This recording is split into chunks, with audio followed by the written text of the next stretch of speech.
Anyways, so much love. Glad you guys are here. So, all right, Observer Decider, let's get started. Is reality really an illusion? Says the ENTP. Okay, let's go.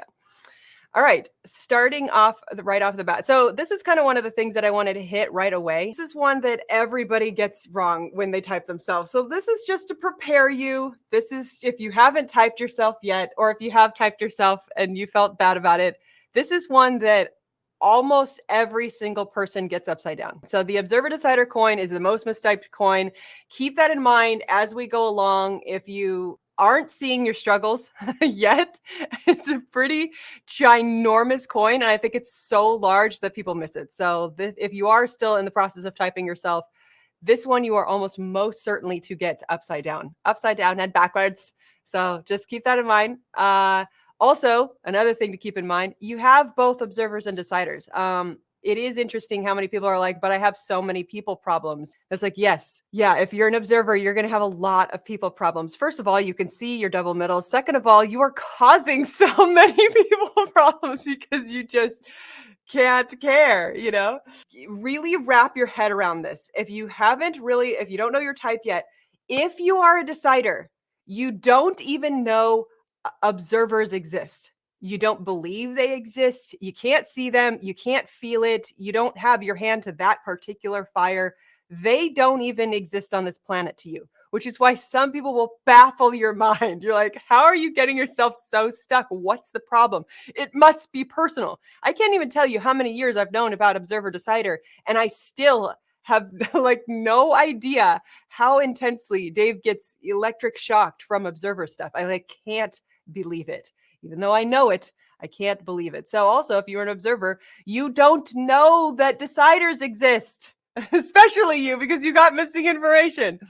All right, so you're going to need to do some homework to actually understand this from other people's point of view. This isn't small. This is really big, and it is very, very difficult to see. And that's the norm. It's okay. It's okay. Here's another warning warning on typing yourself upside down. Surviving versus growing. So this is one when someone's like already been typed and they're like, yeah, I'm still not seeing it. This is one that I won't tell you. I may let you know in very polite backdoor ways, but probably not. This is probably one I won't tell you to your face. So I'll tell you in a general mass so you can figure it out your own self. If surviving versus growing. Okay. So if you are isolated with zero weight on the bar, your self view is going to be off. So you're going to be like, what's the problem? I don't understand why people are making such a big deal about stuff. It's like, look, if you're a decider and you have isolated yourself in some kind of job, whether it's your own business or a job that you work for, and you have completely removed all people problems, then you will dominate in that realm. Now, the second you have to go to a family event or some kind of people situation where you're getting the anxiety of people problems, then you will get tested. But until then, all you are doing is surviving. You're just eliminating things off of your shoulders, which, by the way, mad respect if you're doing that consciously, because you're like, I can't manage these people problems. Let me just get my lower ended thing, Maslow's pyramid. Let me just get my bills paid for because I absolutely failed in the people realm. I need to back up and go a different route of survival first. Then I will slowly working on adding people and do the growing thing to my life. Just know you're not growing, and therefore your view of people are easy. What's the big deal? I don't get this whole decider thing. It's just because you don't have any weight on the bar. So that's one that I don't like to tell people about because they're like, I don't have people problems. I'm like, yes, you do. You just aren't growing. You're just surviving, which is totally fine. And if you're an observer, getting away from thing problems and only working with people, or making all the people do all of your observer problems. Okay, you observers who like to outsource all your observer problems, just know that that's what you're doing. You don't have any weight on the bar, and that's fine. Again, 100% totally fine. That is absolutely legal. I have done it as well.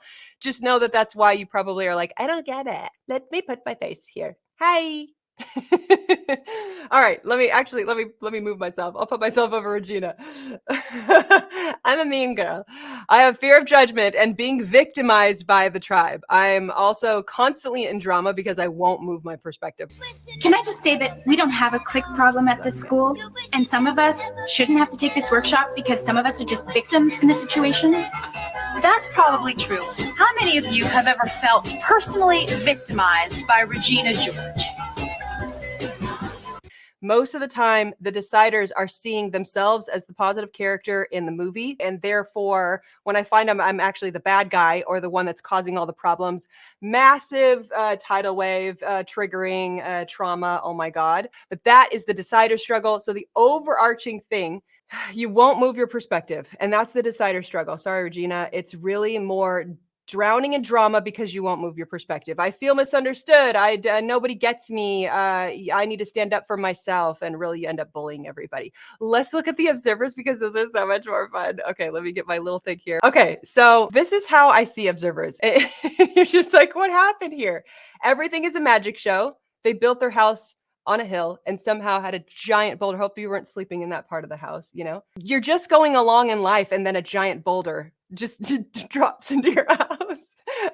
Oh my God. Here's one. This is pretty good. Yes, that is what observers feel like to me, where you're just going along, you're like, ah. Everything is a magic trick. Everything is, I didn't see that coming. Where's my wallet? Where's my keys? My clothing is bothering me. The noise is bothering me. Just everything is bothering me. Missing information. I can't see it. When it shows itself, it's a giant boulder. It's hitting me in the head. It's crushing my house. It's smashing my plan.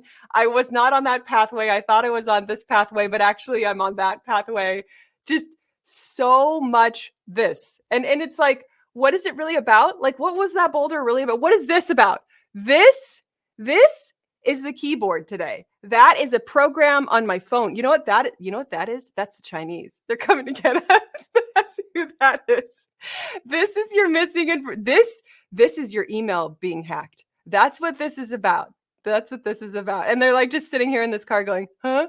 What? Okay, sorry. I'm overly picking on the observers. It's just so much easier. Okay, so that's the observer struggle. So it's, I have secret information you don't have. I have secret information and you don't have it. There's like an arrogance there. There's an ego there. I'm also constantly troubled by things messing with me. Those things are messing with me and stopping me from being on the pathway that I want to be on. You're either causing me chaos, you're either causing me control, or vice versa. And I just can't move. The printer is messing with me today and I can't get my presentation. The internet is messing with me and my whole life is over. All of that kind of stuff. There you go. That's the overarching struggle with being a decider and observer. And again, if you can't feel this to your bones, if it's not a triggering thing for you, then you're not getting it yet. So wait till you get triggered and error log that.